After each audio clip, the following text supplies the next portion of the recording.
which is my favorite topic. Let's talk about the Board of Education and its role for a second. And my understanding is that the superintendent of schools does act as the liaison between the community and the school board. Is that correct? However, the school board is tasked, one of the duties and responsibilities of the board is to make sure that the community is informed and that we have a good relationship between the community and the district and the board. And so, with that, during board meetings, we are able to ask questions as community members. Anyone can come and ask a question, right? Right? That is the way that goes. Okay. So, well, the events and meetings of the past few months have shown a major disconnect between the board and the community. I'm going to paraphrase, but I think it's important to read this information. It comes straight from the district's own policy. For the audience that's listening and those people who have not sat up at night and read the policy, I'm going to read it for them. The superintendent is tasked with developing and maintaining channels for communication between the school and community. In the board's policy regarding connection with the community, Section 810, it clearly states that the superintendent is the district's chief spokesperson and shall plan and implement a district public relations program. Let me repeat that. Shall plan and implement a district public relations program that will develop community understanding of school operation, gather community attitudes and desires for the district, help the community feel a more direct responsibility for the quality of education provided by their schools, earn the community's goodwill, respect, and confidence, promote a genuine spirit of cooperation between the school and the community. So our Board of Education does not answer our community's questions in school board meetings. Superintendent Arthur, do you feel, based on the district's own policy that I just read, that the plan in place currently earns the goodwill, respect, and confidence of the entire community? I would say that our board acts the way that every board does at board meetings. Unfortunately, if you have 25 speakers come in and you had 7 board members answer every one of those, number one, we wouldn't know the feeling of all 7 board members because they're supposed to act as one body, and it would be terribly difficult to answer everybody that comes, because even though there were a lot of people that supported the strike, there were some that did not.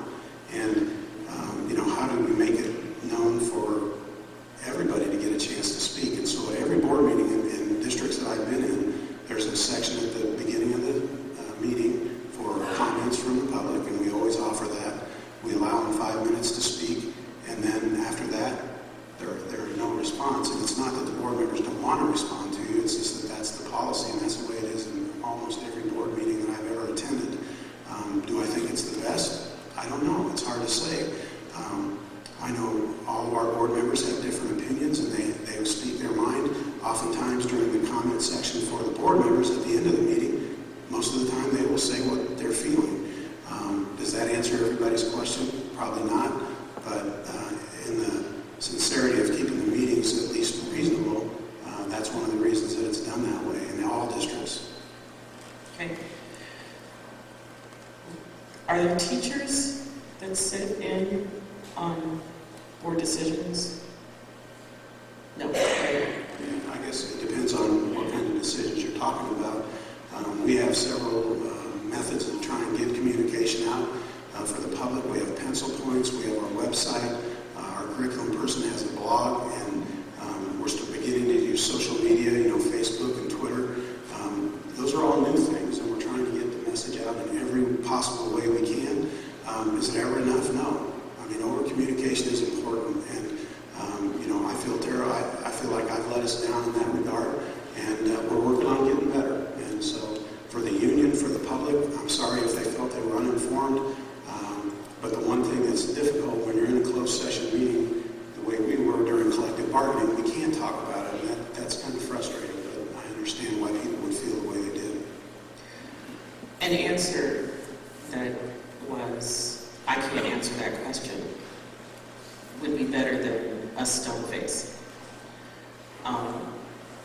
Having students and teachers sit in and listen to what the board's thoughts are, hearing from the board, if it is every one of the 7 of them, so that we can hear what thoughts are going on behind decision-making processes, are very important.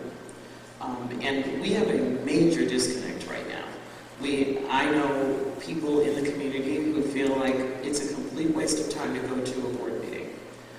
We don't get our questions answered, and it would seem to me, if I got a question, that even if I had to discuss it separately and behind closed doors to get an answer, I would get that person an answer. Now, I have personally gone to board meetings and spoken and asked questions on more than one occasion. I have never received an answer from the board.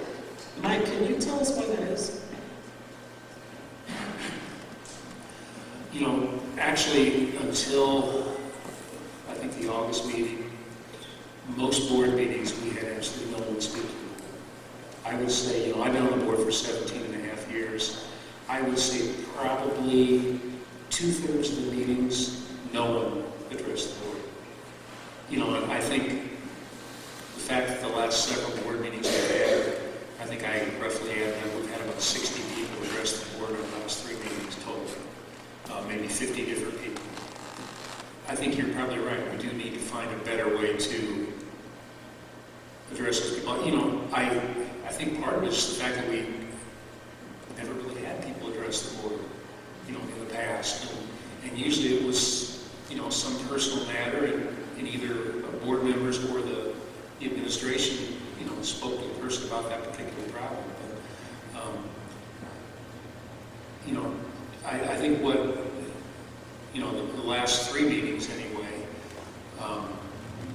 you know, we you know, very respectfully listened to all those 60 people or whatever the number was. And, you know, it was the fact that we didn't respond immediately to them. I think, as Mr. Arthur said, that it would be difficult to respond to each person at each time. I think we'd have been there all night, in half the morning, I think. But I think you're probably right. You know, the people who address the boards, we should have probably been a little more personally responding to those people. I agree with you there. You know, as you said, maybe send you an email the next day or whatever, if we could respond publicly. You know, I think we can do better with that. I agree. Okay. David, do you have an opportunity at the board as GEA president to speak on behalf of the teachers? Is that correct? Yes, I think the school makes available for anybody to get up and speak, either for themselves or for whatever committee that they're representing.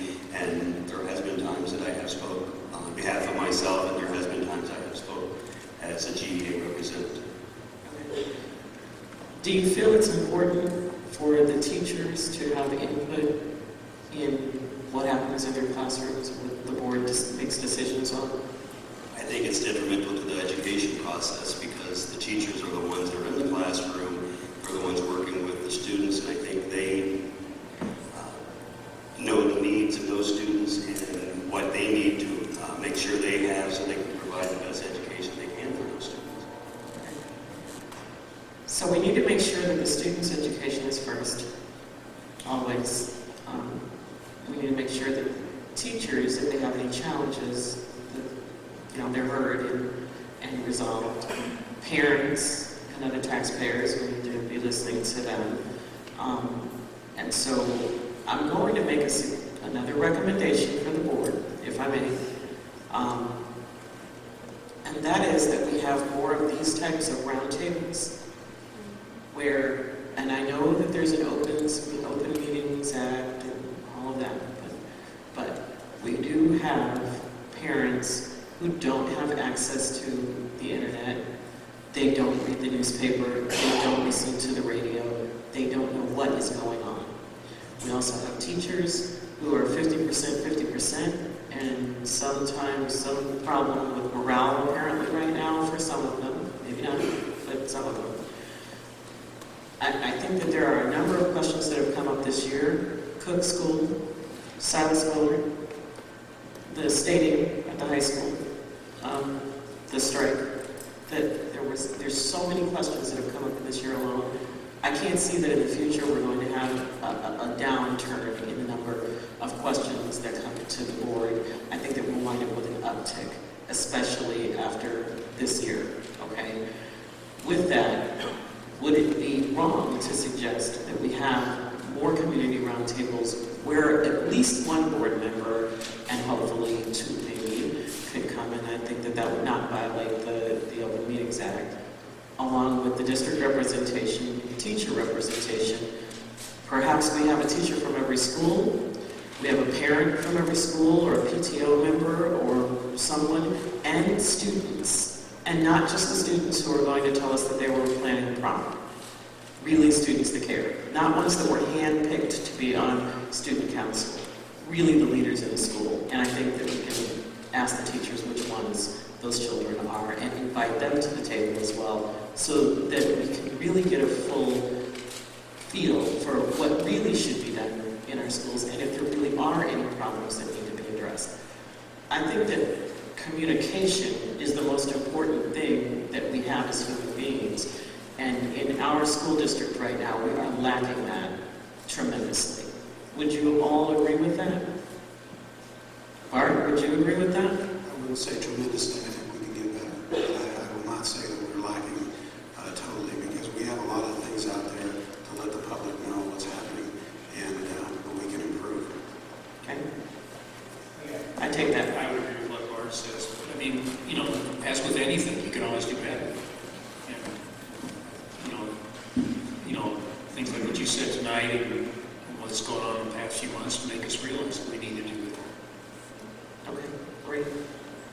So that's a suggestion, a recommendation that I'll make on behalf of our membership. And if you could make that to the board, I'd appreciate it. It feels funny asking you when he's sitting right next to you, but